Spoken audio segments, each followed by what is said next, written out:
Perfeito. Então, acho que parabenizar a iniciativa, né, que eu acho que já está um sucesso, né, estabelecido dessas reuniões, que reproduzem um pouco, né, do que a gente tem regularmente no nosso hospital. E eu vou falar sobre degeneração macular relacionada à idade. Inicialmente, o objetivo era falar especificamente da minha área de interesse, que seria a genética da DMRI. Vocês vão ver que eu vou me aprofundar nos aspectos genéticos da doença, mas para os residentes, né, que estão começando, para quem está fazendo a formação agora inicial, eu vou colocar então questões básicas também para a gente poder conhecer a doença como um todo. Tá? Eu só vou pedir para quem não está acostumado com a apresentação no Zoom ainda, para desligar o áudio e o vídeo durante a apresentação. Depois que for parar para fazer as perguntas, pode ligar o vídeo, não tem problema, mas desligar o áudio principalmente para não dar ruído na apresentação, por favor. Então, essa minha apresentação vai englobar conceitos gerais de DMRI e em seguida a gente vai falar sobre a DMRC, que é a DMRI exudativa. Eu acho que quem você quiser ir moderando, Bruno, quem quiser interromper, pode ficar à vontade para ir fazendo as perguntas ao longo da aula. Porque, então, em linhas gerais, a degeneração macular relacionada à idade, ela tem esse nome porque realmente tem como principal fator de risco, né, relacionado ao avanço da idade. Mas é um nome meio simples, né, se a gente for considerar todos os fatores de risco envolvidos, e a gente vai falar sobre isso, então, ao longo da apresentação. Em linhas gerais, ela vai ser uma doença ocular degenerativa, progressiva e crônica, que vai afetar a mácula, que é a região central da retina, responsável pela visão central, né, pela visão de rostos, de leitura, de identificação de objetos pequenos e pela visão de cores também. E a doença, ela começa com alterações pigmentares e depósitos lipídicos na retina, que são as drusas que ficam acumuladas no espaço subretiniano, e nas fases mais graves ela evolui para atrofia geográfica ou neovascularização coroidiana, que é então quando assume esse aspecto de visão aqui, em que a gente tem essa perda da visão central típica da DMRI.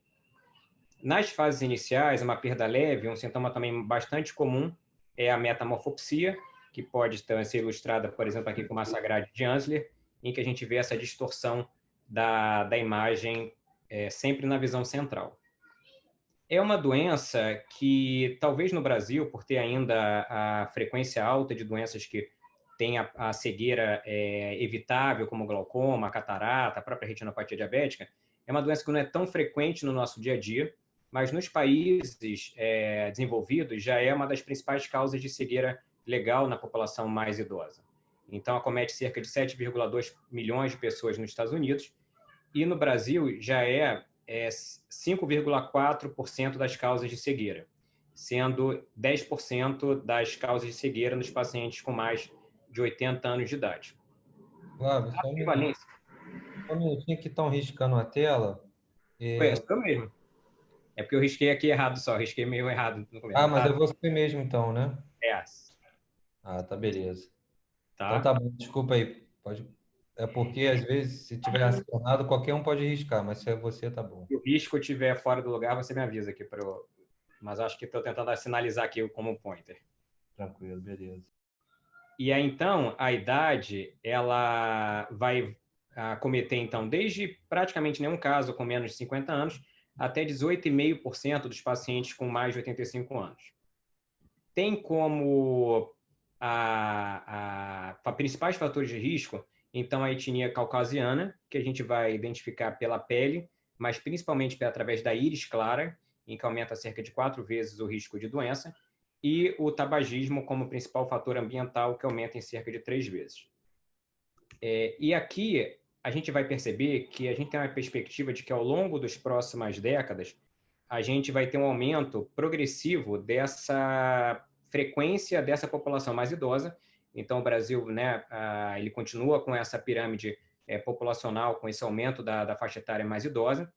Então, por exemplo, dentro da pandemia a gente torce fortemente para que não tenha um impacto nessa pirâmide populacional. Então é natural que a gente espere um envelhecimento da população ao longo dos próximos anos e então a doença vai se tornar cada vez mais comum. Outros fatores de risco, então, bastante conhecidos são a obesidade, a doença cardiovascular, a exposição solar prolongada e fatores nutricionais. A doença cardiovascular, a gente não vai se aprofundar nisso, mas ela está justamente relacionada a um aspecto genético da doença, que é o fator de complemento H, que é a mesma alteração genética que predispõe a DMRI, através de um componente inflamatório, que a gente vai discutir adiante, é a que dá a doença aterosclerótica e gera, por exemplo, o infarto agudo do miocárdio como doença cardiovascular nesses pacientes. Os fatores nutricionais, a gente também vai se aprofundar em seguida quando a gente for discutir o papel do tratamento, né, ou da prevenção da progressão da DMRI seca com o uso da suplementação vitamínica. O sexo feminino ele está envolvido na doença quando apresenta-se nas idades mais avançadas, nas idades maiores e nos casos mais graves, então acontecem nas mulheres. A cirurgia de catarata, ela também predispõe ao avanço da doença, então, na forma seca, né, ela progride mais depois do paciente ter sido submetido à cirurgia de catarata. E a hipertensão arterial, ela está relacionada à forma exudativa, então, a transformação da forma seca para a forma úmida da doença. Dentro da classificação, então, os primeiros estágios, então, isso foi muito bem classificado de acordo com o AREDS, que foi o estudo populacional mais extenso, estudando a prevalência da doença, e esse mesmo estudo, né, que foi o Age-Related Eye Disease Study, ele estudou todas as doenças relacionadas à idade, e então categorizou de uma forma muito precisa a DMRI. Então, desde os pacientes que têm apenas umas drusas esparsas, isso pode ser encontrado na população normal, e a gente considera que isso não seja doença, era classificado como AREDS estágio 1. O início da doença, a gente considera quando já são múltiplas drusas pequenas ou algum aspecto de alguma alteração pigmentar, ou drusas maiores, né, que são as drusas intermediárias. A gente considera a drusa pequena aquela que tem menos de 64 micras, né, que é o tamanho do vaso na emergência da saída do disco, e a intermediária quando é maior que isso. Então, quando essa DMRI está nesse estágio mais inicial, ela é uma DMRI precoce, classificada como AREDS estágio 2. Esse estágio da doença é um estágio importante da gente guardar, que é, então, quando surgem múltiplas drusas intermediárias, drusas grandes, né, que seriam aquelas maiores que 124 micras, ou uma atrofia geográfica não central, a gente vai chamar isso de DMRI intermediária, que é o AREDS estágio 3, que é o momento em que a doença, que a partir daí a gente tem que tem benefício em fazer a suplementação vitamínica de acordo com as vitaminas preconizadas no AREDS.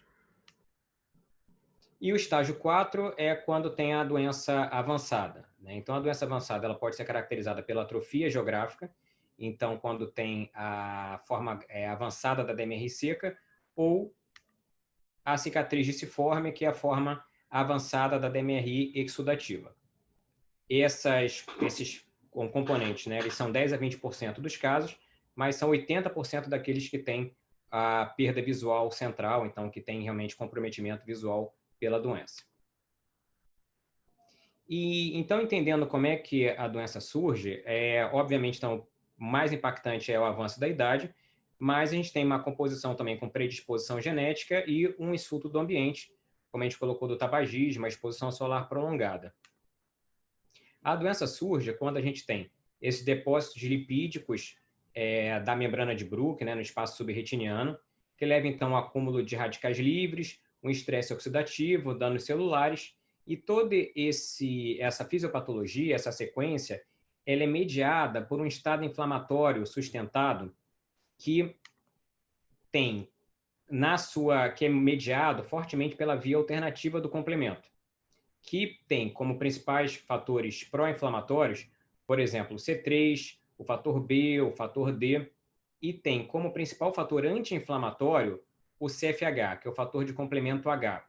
Então, a gente entende que quem tem uma via alternativa do complemento muito presente, né, muito excitada, que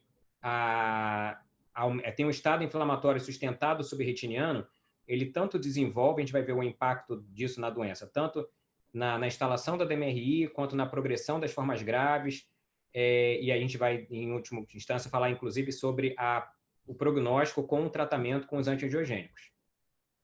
E, justamente, no CFH, nesse fator de complemento H, é que a gente tem uma alteração genética bastante estabelecida, bastante conhecida, que é um polimorfismo genético, porque, em princípio, seria uma alteração normal, seria uma alteração comum na população, porque ela está presente, é uma variação que está presente em mais de 1% da população. Só que a gente vai ver que ela aumenta, primeiro, né, o risco de DMRI, tanto quanto está presente em heterozigose quanto em homozigose, e isso já foi estabelecido tanto na população americana quanto na população brasileira.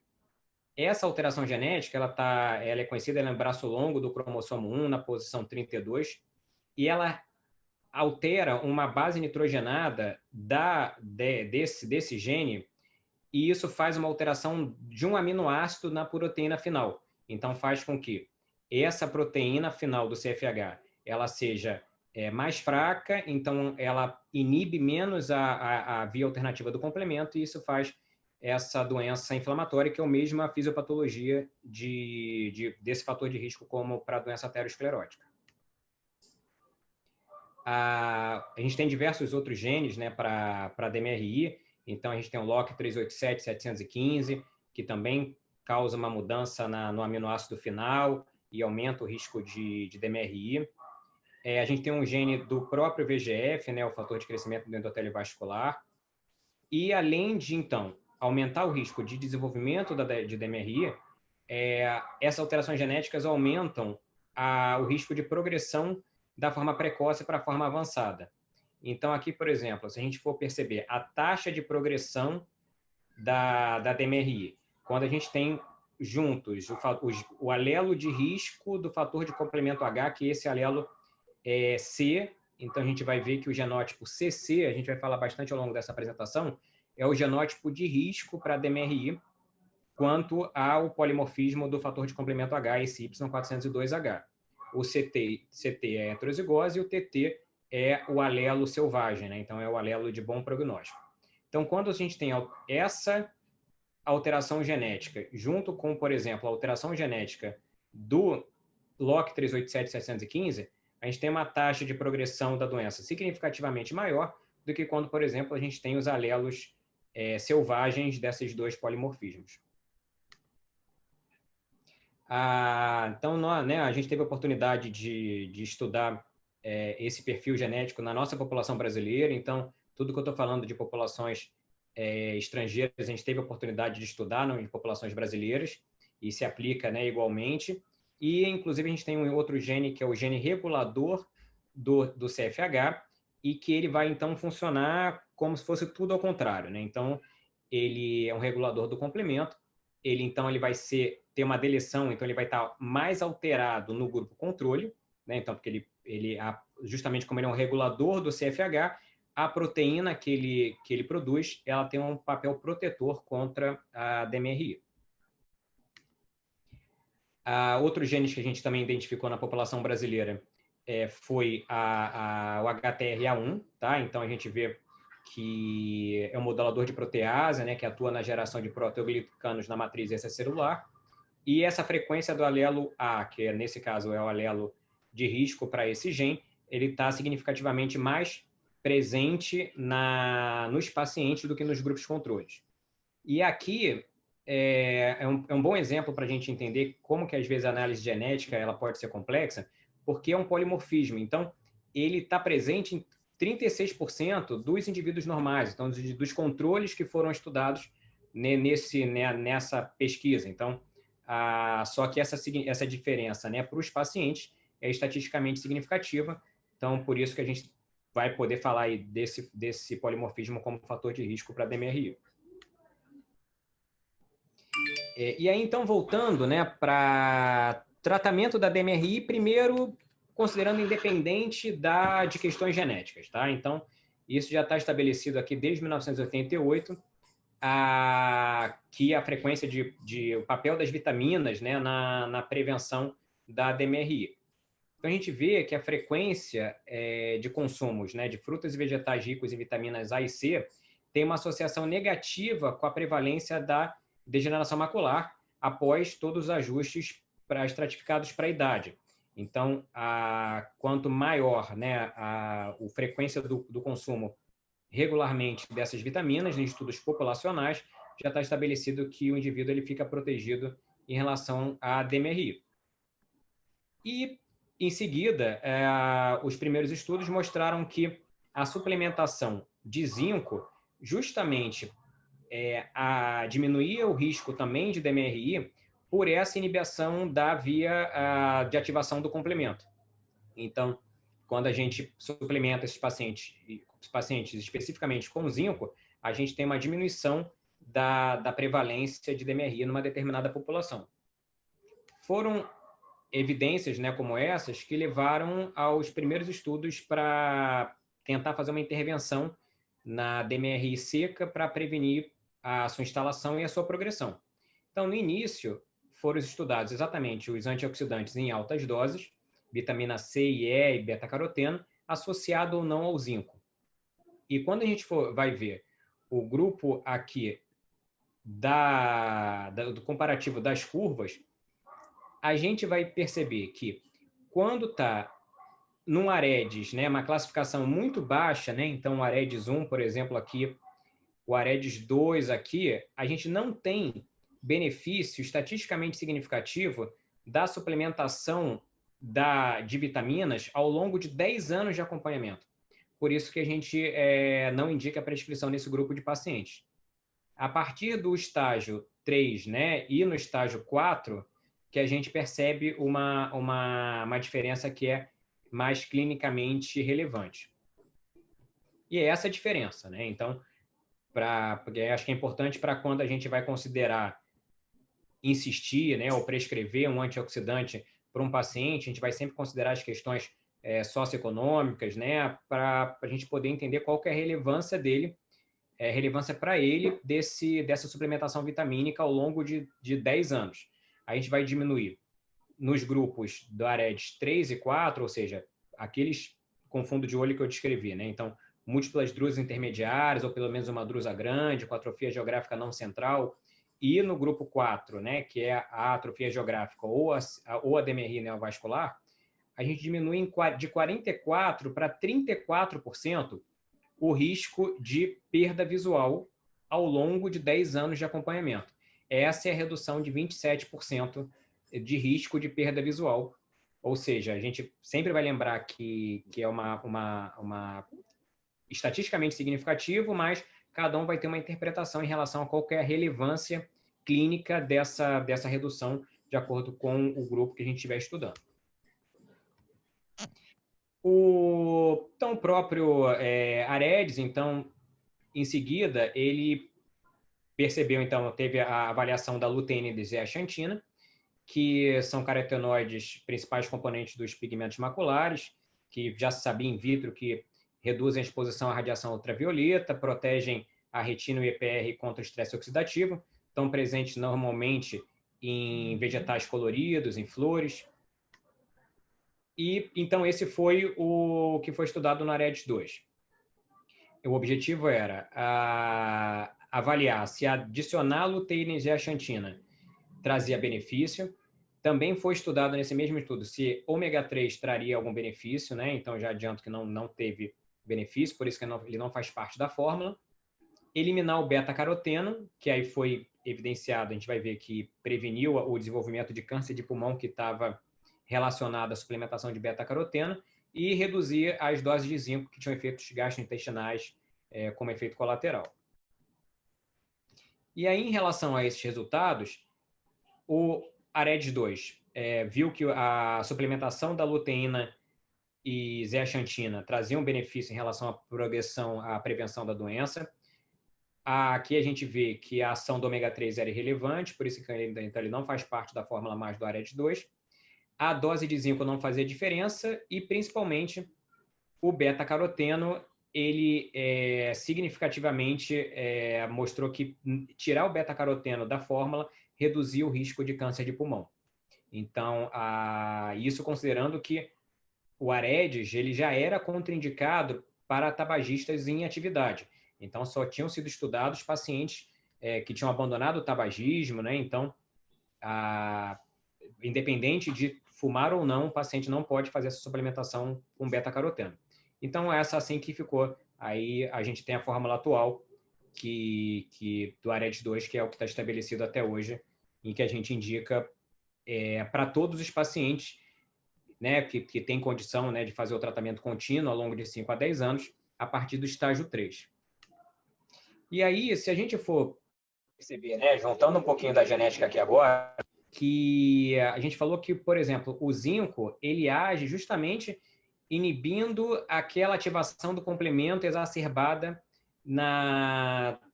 para a progressão da DMRI.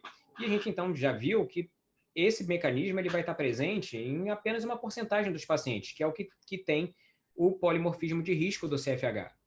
Então, quando foi estudado qual que era a resposta de acordo com o perfil genético do CFH e do ARMS2, né, que é o Age-Related Macular Susceptibility Gene, esses dois polimorfismos, como era a resposta de acordo com a genética para a primeira formulação do AREDS2, que era com antioxidante de zinco, a gente viu que, de acordo com a genética, tinha paciente que respondia bem ao zinco, tinha paciente que respondia bem a antioxidantes, e, em princípio, você deveria fazer esse teste genético, e durante muitos anos ele foi até comercialmente disponível nos Estados Unidos, para guiar o tratamento com antioxidantes de zinco.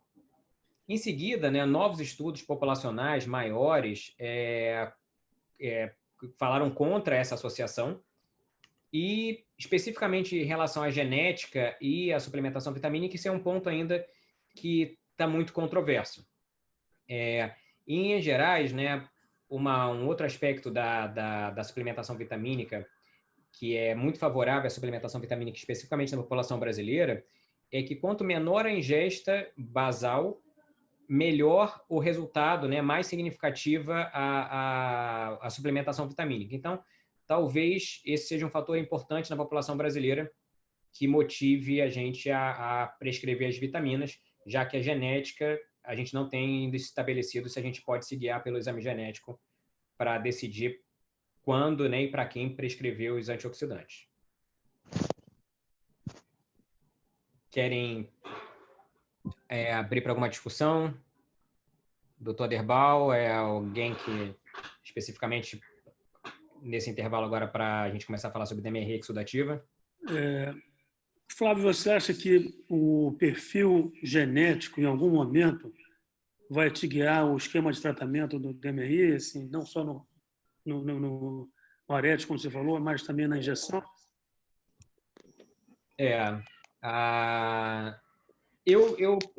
A gente vai ver né, ao longo da apresentação, quando a gente for falar agora de tratamento da DMR exudativa, eu já acreditei muito em que a gente precisaria, em algum momento, fazer análise genética.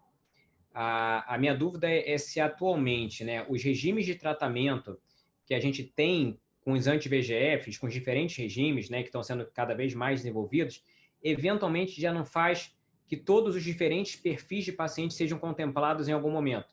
E aí os próprios regimes flexíveis de tratamento fazem com que todos se beneficiem. A gente vai ver em seguida que, sem dúvida, os regimes menos frequentes de tratamento não servem para os grupos de risco. Mas se a gente tratar adequadamente todo mundo, é possível que a gente não precise do exame. Outra questão é o seguinte, né? Você falou da nossa situação do Brasil, eventualmente a pessoa que não consiga ter uma dieta adequada, teoricamente o benefício da reposição seria maior. Perfeito. Mas normalmente quem não tem uma dieta adequada é porque não tem dinheiro para comprar comida adequadamente. Aí você vai trocar o almoço pelo jantar, porque a pessoa para comprar uma medicação dessa, em geral, é muito cara e acaba não sendo também essa população mais afetada é justamente a que tem menos condição de comprar esse suplemento vitamínico, né? Perfeito. Concordo plenamente. Por isso que, nesse meu objetivo, na apresentação, eu foquei bastante naquele slide, que eu acho que todo mundo tem que ter em mente, de qual que é o impacto ao longo de 10 anos da suplementação vitamínica. Para você analisar caso a caso se aquele benefício se aplica para aquele paciente que está na sua frente. Se aquela relevância clínica, se aquela alteração, se aquela diferença estatisticamente significativa é clinicamente relevante para aquele indivíduo que você está decidindo prescrever a vitamina. Outro ponto fraco também do estudo, né, Flávio, é que você não reproduz a mesma dosagem que você tem no Aedes, ela não especifica o tamanho da pessoa, quer dizer, um americano de 2 metros e uma senhorinha de 1,5 m, teoricamente é a mesma dose no Aedes 2, não é isso?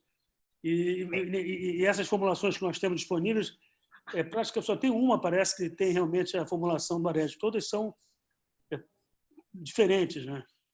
Então, você está tratando também sem saber, sem ter nenhuma base real para avaliar o resultado. Perfeito. Aí, sem dúvida, né, o Debral levantou um ponto interessante, que é as formulações mais amplamente disponíveis, que têm somente 100% das necessidades diárias, né, que são as formulações mais comumente disponíveis como suplementação vitamínica. Realmente, a gente não tem nenhuma evidência da literatura de qual que seria o efeito, se existe algum benefício dessa suplementação vitamínica para a prevenção de DMRI. Ok? Doutor Flávio, temos duas questões aqui no chat. O Rodrigo Colombo, que eu acho que é o Rodrigo que a gente conhece, perguntou: pode fazer algum tipo de suplementação para paciente tabagista? Sim, então o Aedes 2 ele é liberado para tabagista, né? A questão do beta-caroteno já não contém beta-caroteno no Aedes 2, então ele não tem contraindicação, não tem um risco aumentado de câncer de pulmão. Certo. E a Marina Fonseca, que vai ser a nossa host amanhã, ela perguntou com relação ao polimorfismo genético, geralmente é mutação em apenas um dos genes, certo? Ou simultâneas no mesmo paciente? A gente viu que tem os 3 perfis, né? Então a pessoa pode ser, especificamente em relação ao polimorfismo do CFH, naquela posição Y402H. Ela pode ser TT, TT são ela carrega os 2 alelos selvagens. Ela pode ser CT, que ela tem o polimorfismo em heterozigose, um alelo selvagem e um de risco. E ela pode ser CC, quando ela carrega os 2 polimorfismos de risco. Quando eu for apresentar os nossos resultados em relação à DMR exudativa, esse conceito vai ser importante, porque os resultados são todos apresentados de acordo com os 3 perfis diferentes genéticos. Certo. Isso aí que você está falando é quanto eles Eles agradeceram aqui a resposta. É quanto vão depositar esse mês? Qual é o valor? Deixa eu... Pronto. Okay? Então, a gente falando então sobre... Vamos começar agora sobre a DMR exudativa, que é realmente a área em que a gente teve mais avanços, né, ao longo da última década, né, um pouco mais que isso. Porque, por exemplo, até 2005, para a DMR exudativa, que a gente tinha tratamentos muito falhos, né, muito ineficazes para a doença. Então, era o laser quente, como, por exemplo, a fotocoagulação convencional que a gente tem, como foi avaliado no MPS, que é o Macula Photocoagulation Study, e a gente tinha um pouco mais avançado, que era a terapia fotodinâmica com beta-porfirina, em que se fazia o contraste, né, o agente excitador venoso, ele preenchia os vasos da coroide, principalmente a membrana neovascular subretiniana, fazia-se essa aplicação do laser frio, que seletivamente coagulava, né, os vasos dessa membrana neovascular subretiniana. Só que somente prevenia a progressão da doença, com praticamente nenhum benefício em termos de perspectiva de melhora de visão. A revolução, né, que a gente tem até hoje em dia para a DMR exudativa é com o uso dos anti-VEGFs. Então, a gente tem 3 disponíveis, né, hoje em dia atualmente, que é o bevacizumab, o ranibizumab e em seguida o aflibercept, e que nos estudos randomizados, eles mostram 40% de chances de melhora de visão. A gente vai ver que é 95% de chances de, pelo menos, manutenção da visão, com 40% de chance de melhora. Só que nos estudos de vida real, a gente sabe que a gente tem o subtratamento, né, a dificuldade de acesso às medicações, dificuldade de adesão ao tratamento por causa dos impactos pessoais e familiares do tratamento contínuo, o que leva a resultados potencialmente comprometidos.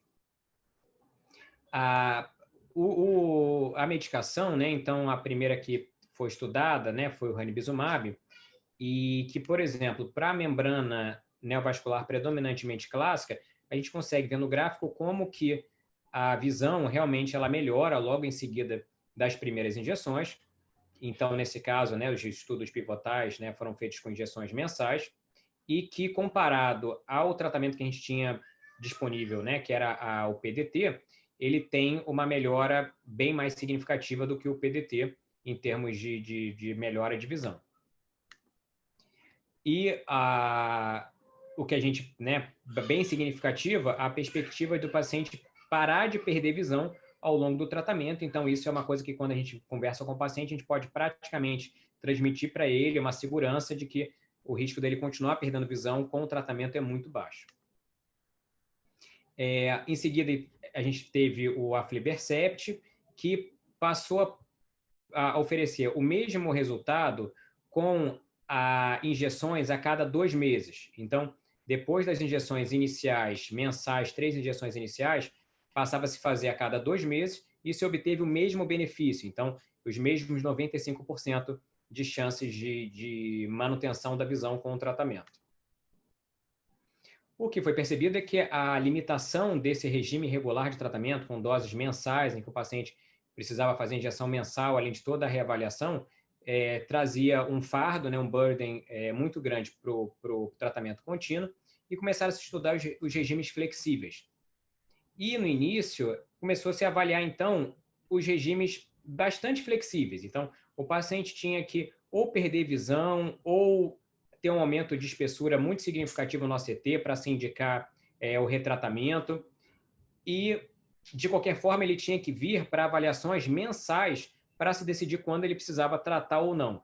Ou seja, não se diminuía muito o burden, né, o desgaste com o tratamento, porque ele precisava continuar vindo mensalmente, e começou a ter uma melhora não tão significativa da visão, porque ele começava a perder visão, e a DMRI tem essa característica: se o paciente, cada vez que ele perde um pouquinho de visão, a gente tem muita dificuldade de recuperar aquela acuidade visual.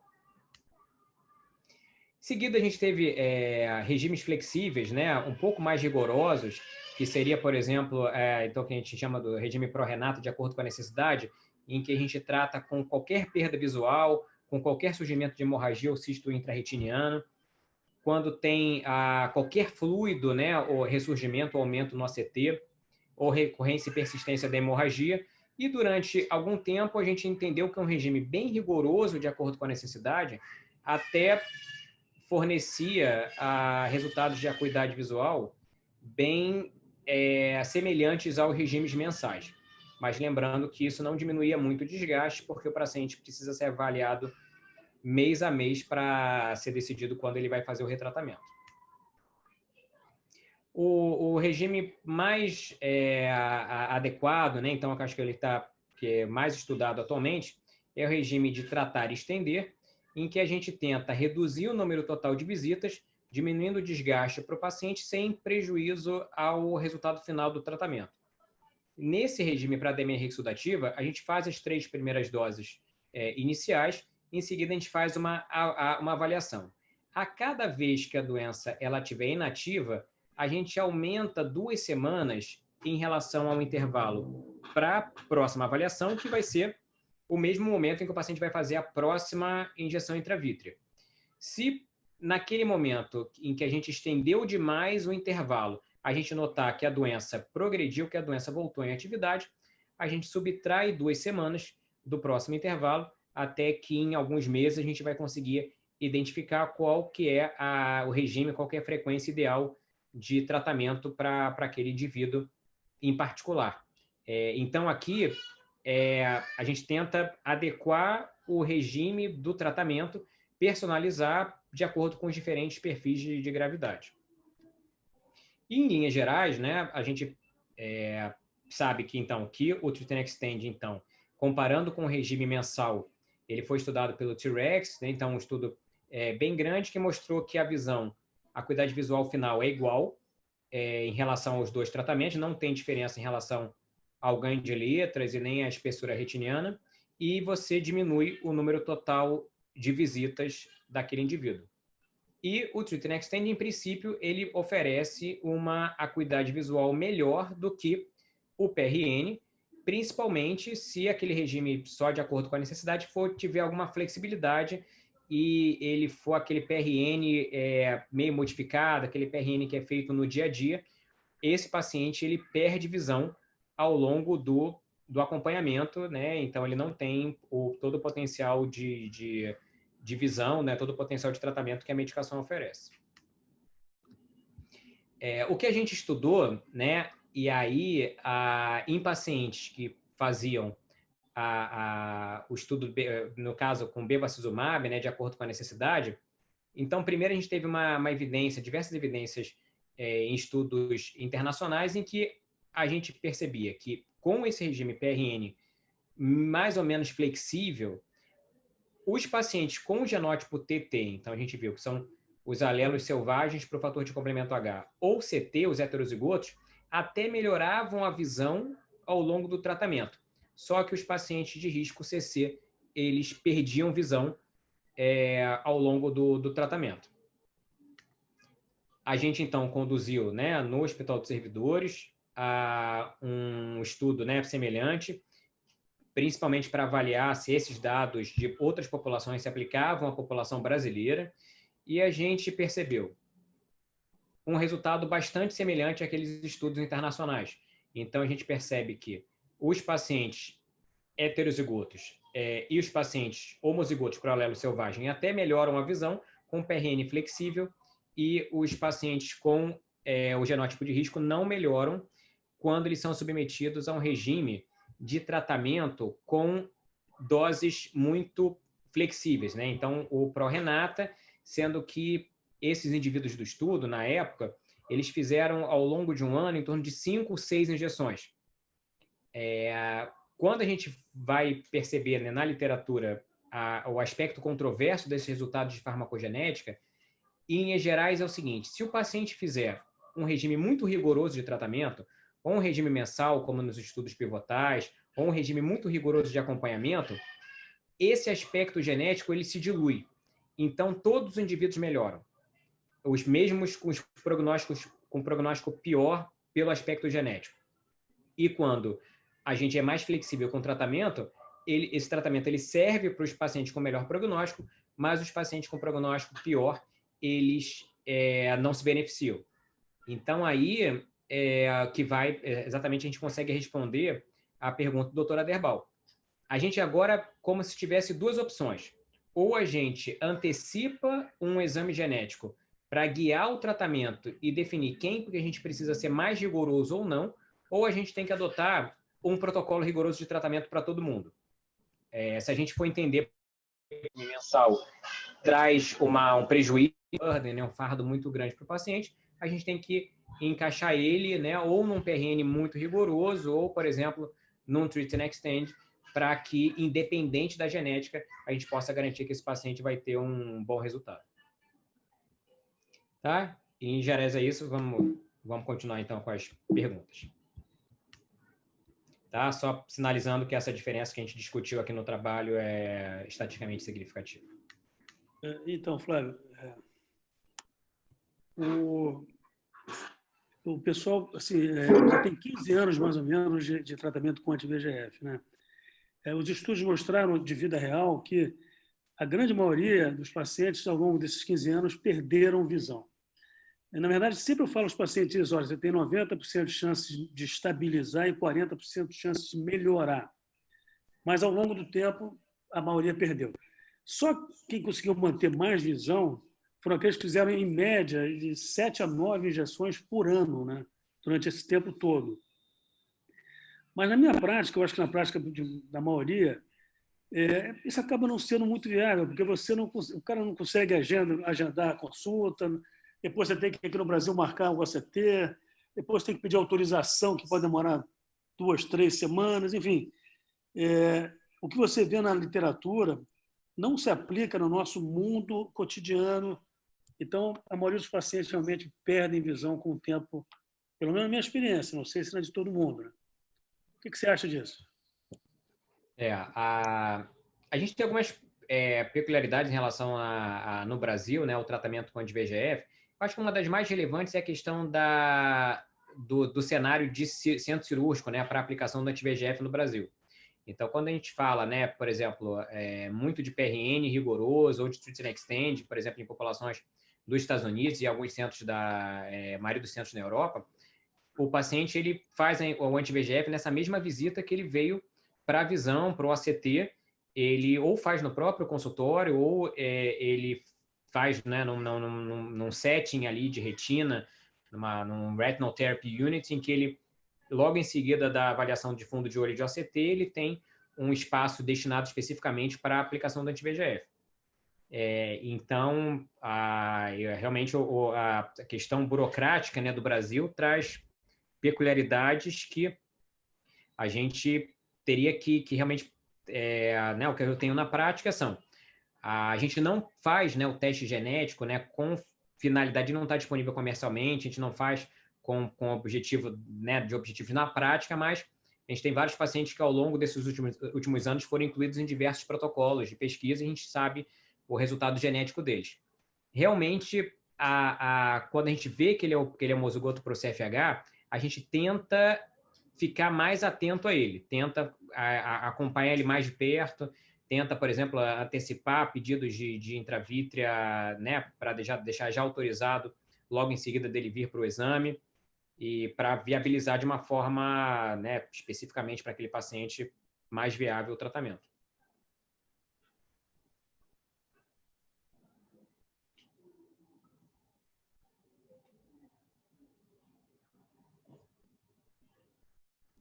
Tem uma pergunta sobre o SUS, né? No SUS, a gente até consegue fazer a injeção com IOCT com bastante facilidade, relativamente. Acho que a maior dificuldade do SUS é o acesso do idoso ao serviço. Porque, por exemplo, no Rio de Janeiro, a qualidade da nossa fila é ridícula. O paciente que tem uma condição emergencial, né, que teve uma perda súbita para um DMRI exudativo, ele vai ao posto de saúde, aí ele vai entrar numa fila de retina clínica que vai demorar uns 6 meses, 1 ano. Então, lá no servidor, a maioria que chega já chega numa fase cicatrizada, né? Só chega aquela pessoa com uma doença tratável quando, de alguma maneira, ele consegue furar a fila. Ele é encaminhado para alguém que conhece, aí eles pegam uma fase mais inicial.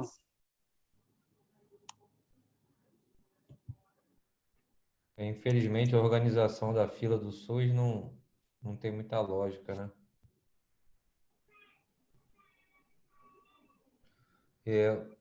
Flávio, o Leandro Lopes perguntou, ele começou afirmando que na fisiopatologia da DMRI compromete componentes lipídicos, inflamatórios e vasculares. Se existe alguma perspectiva para tratamento combinado com o uso de hipolipemiantes, corticoide e anti-VEGF para uma recuperação mais rápida. Excelente pergunta. Realmente a gente tem essa combinação dessa fisiopatologia.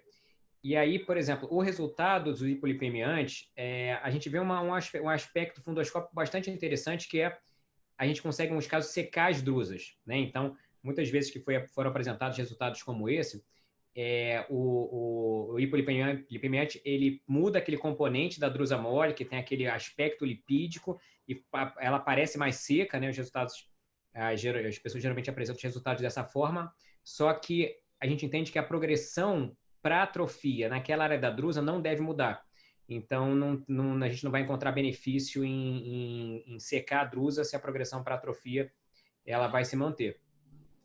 Em relação ao uso do corticoide, não sei se o Dr. Mário está acompanhando, ele tem um especial interesse, né, desse papel do corticoide, inclusive ele preconiza a fazer associação com o corticoide algumas vezes no início do tratamento. Sem dúvida, ele pode conter esse componente inflamatório. O que os estudos mostraram é que o regime rigoroso com anti-VEGF, ele é capaz, ele passa a não ter benefício adicional.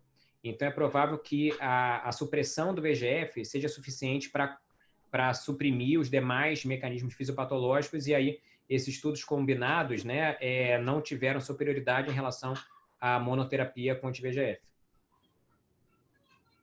2 perguntas, Fábio.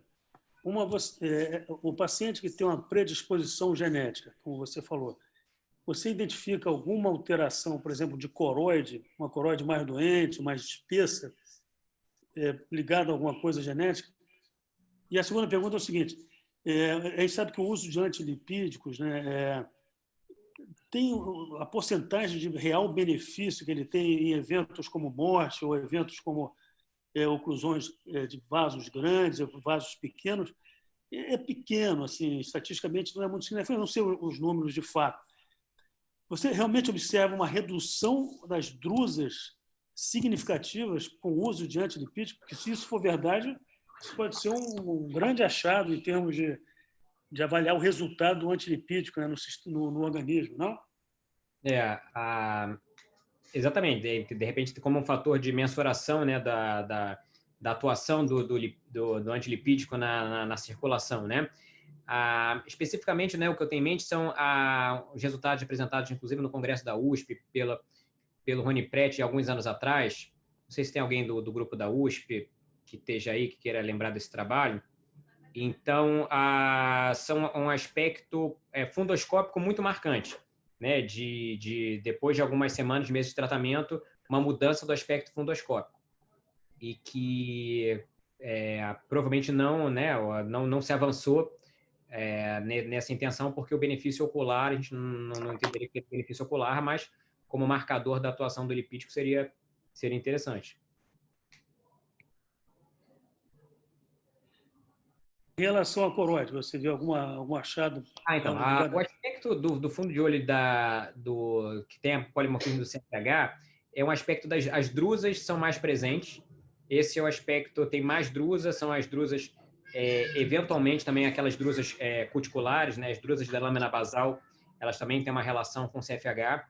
Então, se eventualmente a gente tivesse alguma suspeita fundoscópica ou de OCT, seria por um predomínio mais precoce de drusas, principalmente drusas cuticulares.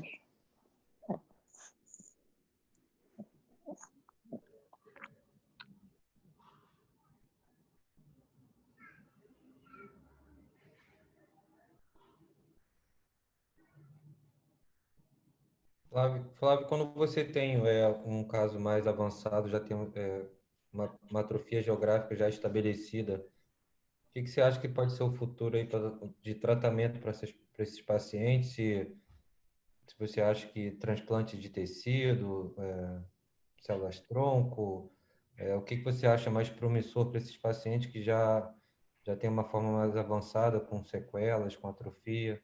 O que você acha que pode ter de promissor aí para frente?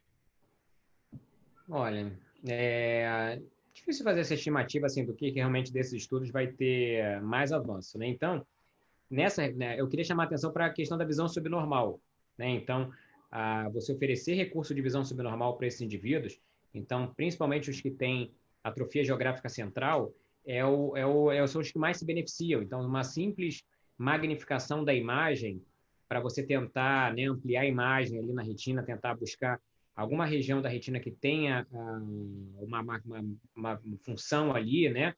Mesmo sem ser guiado por microperimetria, né? Simplesmente fazendo uma adição maior, é um recurso de visão supernormal que beneficia grande parte desses pacientes que a gente acha que não que estão cegos ali por atrofia geográfica. Então, aumentar bem, colocar uma lente de 8, de 10, ensinar eles alguma questão de recurso eletrônico, né? E é muito comum esses pacientes voltarem a ler alguma coisa, voltarem a conseguir se comunicar. Sim, esse é um assunto que eu levantei na apresentação da Paloma sobre retinopatia diabética, que a gente tem uma dificuldade de acesso de serviço de visão subnormal no Rio. E hoje mesmo eu atendi um paciente com glaucoma, escavação total, e é difícil encaminhar eles para algum lugar, o Benjamin está fechado. Eu sei que é diferente, para o paciente com DMRI vai se beneficiar muito mais do que com o paciente com glaucoma, mas só estou dizendo a dificuldade do acesso de serviços de visão subnormal aqui no Rio, que realmente eu acho muito restrito. O doutor Aderbal, a doutora Juliana, a esposa dele, trabalha com isso, eu acho que pode informar melhor assim, o que a gente pode fazer por esses pacientes. A minha experiência é que realmente os recursos são fantásticos, mas a maioria dos idosos eles têm uma resistência enorme em usar, porque tem que ser reeducado, né? Tem que ler quase que palavra por palavra, e muitos deles acabam encostando o recurso, né?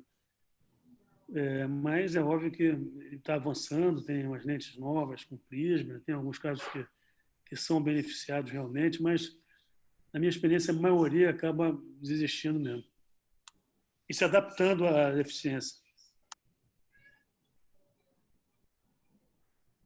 Doutor Flávio, o Demian Tempone fez uma questão aqui, fez uma pergunta, sendo a progressão de uma drusa para atrofia local inevitável com os antilipídicos, o que se tem a respeito de uso precoce como profilaxia de progressão das drusas para tamanhos grandes ou confluência e localizações centrais? É dos antilipoemiantes mesmo, ele está perguntando. Assim, estudo para DMR seca, né? A gente tem alguns multicêntricos, né? Que inclusive em São Paulo tem alguns centros que estão envolvidos, que são da PELES, né? Que são dos AL, que são mecanismos fisiopatológicos para prevenir a progressão da atrofia geográfica, né? Mas desde da falha, né, do lampalizumab, né, que era o que mais amplamente foi estudado, a gente tem que realmente aguardar o resultado desses estudos para saber se vai ter alguma relevância clínica. Certo. Uma pergunta do Tiago também, pacientes particulares, os senhores fazem... Qual a escolha do anti-VEGF que vocês fazem? Hoje em dia, o particular ele tem convênio, né? O particular que não tem convênio, normalmente é aquele que não tem recurso mesmo. Então, ele mal consegue pagar um Avastin, que alguns lugares disponibilizam. É difícil manter um esquema que não vai ser só com 3 injeções, que ela vai ter que fazer injeção sempre. Ou eu levo o paciente para uma unidade para os servidores, ou então a gente tenta fazer o que está dentro do orçamento da pessoa, mas é muito difícil conduzir o privado que não tem convênio, porque também não vai ter recurso. E o convênio, eles liberam qual anti-VEGF? Então, o convênio é um problema. O convênio libera tudo. Acontece que, para dificultar, o convênio, por exemplo, a AMIL, eu sou credenciado para operar a retina, não sou credenciado para fazer a injeção. Então, eles começam a criar dificuldades na referência do tratamento. Então, você não consegue tratar o seu paciente, tem que mandar para um outro local, esse paciente tem dificuldade de chegar nesse local, então acaba tendo muita dificuldade para ele tratar. Então, poucos convênios você tem uma facilidade para fazer um esquema mais próximo do ideal, né? Bruno. Oi, Juliana. Oi. Voltando à visão subnormal aqui um pouquinho. No Rio, realmente, a gente tem uma dificuldade muito grande para encaminhar pacientes em serviço público. Tirando o Benjamin Constant, que é super limitado, eles tinham um esquema de agendamento por telefone, não sei como é que isso ainda funciona, então ficava muito restrito. Existe também o Instituto Oscar Clark, não de ortopedia, mas ali na Presidente Vargas, que faz um trabalho muito bom, também com pacientes de visão subnormal, eu acredito que eles ainda continuem fazendo. Legal. Em relação, eu vou discordar um pouquinho do Júnior, em relação assim, o que eu vejo na minha prática de visão subnormal, a grande maioria dos pacientes com DMRI, que é o nosso mamão com açúcar da visão subnormal, são os pacientes que mais se adaptam a algum tipo de recurso, são os pacientes de DMRI, principalmente, claro, os casos mais simples, que é a grande maioria, né? Eu acho que 80% dos pacientes que eu atendo no consultório é paciente de DMRI. E o que eu vejo, assim, a grande maioria, claro, paciente idoso com dificuldade de usar recursos, a grande maioria não gosta de recursos eletrônicos, eles têm dificuldade de manipular, de manusear, mas a queixa maior é leitura, então muitos deles ficam muito satisfeitos com uma adição maior. Eu uso muito prisma, eu não faço microperimetria, que hoje em dia é o que o pessoal tem feito bastante, né, para adicionar prisma e tentar localizar o ponto de melhor visão daquele paciente, para um ponto de visão preferencial dele. Mas eu vou na tentativa e erro da adição de prisma num óculos de perto, costuma funcionar bem, né? Mas eu acho interessante sim, Cami, acho que o paciente fica, se ele conseguir ganhar umas 2 linhas de visão na tabela de leitura para perto, eles já ficam muito satisfeitos. Claro que é todo um trabalho de conversar com o paciente, porque eles vão com a expectativa de você fazer algum tipo de milagre, todos 100% vão, se a senhora não conseguir resolver, ninguém mais vai conseguir. Então, tem muito essa expectativa. Então, a gente tem que combinar muito com eles. Aquela história do combinado não é caro. Então, a minha consulta de visão subnormal demora basicamente 1 hora no paciente primeira vez, e eu acho que mais da metade do tempo é conversando, mais do que o exame em si, né? Então, mas acho importante. E um paciente que você já ganhou e que você conseguiu fazer com que ele veja melhor o que ele consiga ler, já está valendo. Muitos abandonam, depende muito, assim, e aí é uma discussão enorme, mas depende muito da fase que o paciente está. Se ele está naquela fase da negação, o que você fizer ele não vai gostar, e depois ele vai aceitando ou não os recursos de acordo com o estímulo dele, né? Isso. É um tema que eu tenho interesse, de visão subnormal, porque às vezes corta o coração quando você diz para o paciente que não tem mais o que fazer. Exatamente. Aliás, não, eu acho isso, desculpa, te interrompi, desculpa. Mas, assim, nunca falar não tem mais o que fazer, né? Nunca. Eu acho que a primeira coisa que a gente tem que começar conversando com o paciente vamos tentar, você não vai ficar cego aí falando em DMRI, né? Então, eu acho que isso é importantíssimo. Só isso eles já ficam muito satisfeitos, eles ficam mais, você aquieta, né, o coração do paciente, eu acho importante, né? Sim, como o Dr. Aderval falou, a gente recebe nos servidores pacientes já em fase terminal da doença, às vezes, e a gente está ali de frente, tem que conversar com o paciente e às vezes não tem para onde encaminhar, mas tomara que melhore.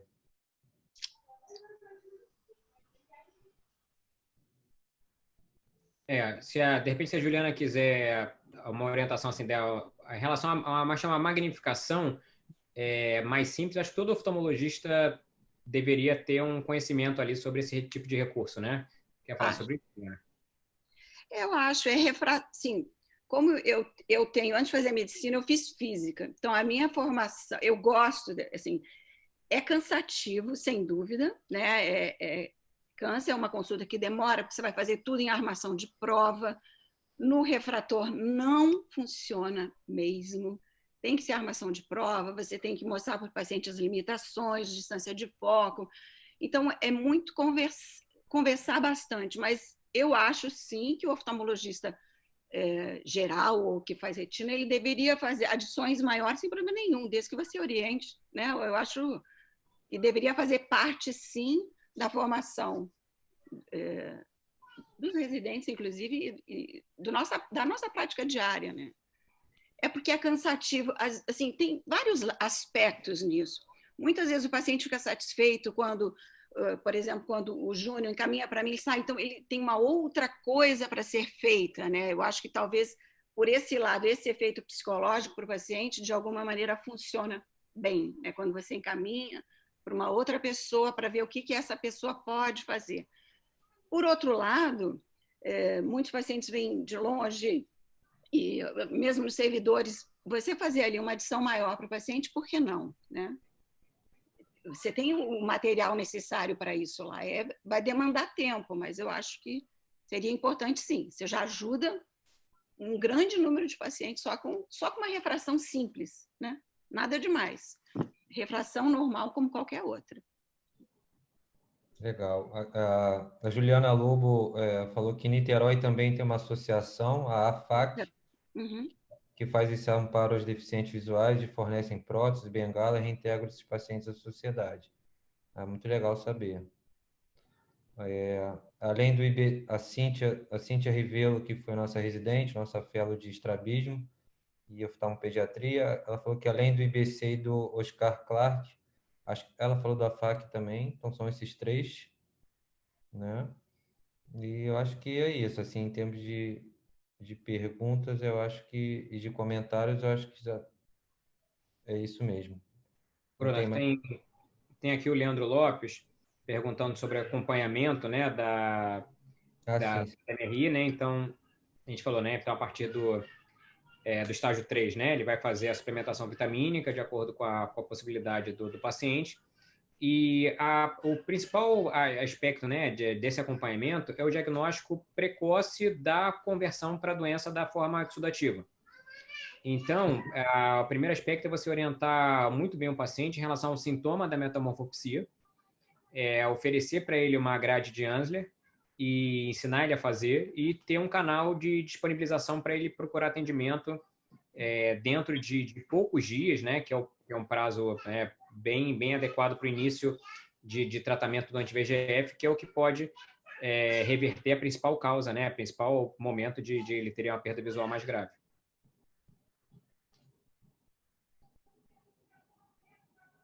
Certo, Acho muito que é bom. importante também o cigarro, né? O cigarro, como o Flávio falou, é um fator de risco importante. Então, é difícil nessa fase da idade você convencer a pessoa a parar de fumar. Mas a gente sempre tenta, quando a pessoa fuma, alertar que é um fator de risco que está para a progressão da doença dela.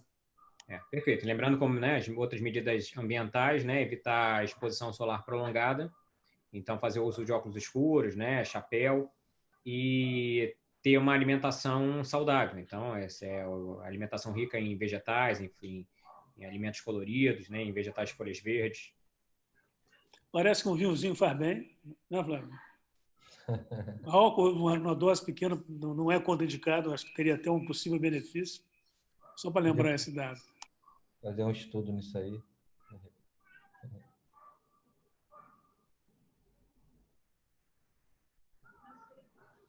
Flávio, vou agradecer aqui, em nome de todos os residentes e fellows lá dos servidores e de todos os participantes, agradecer por mais essa brilhante apresentação. Não tem como esperar outra coisa de você, a gente já te conhece lá no dia a dia.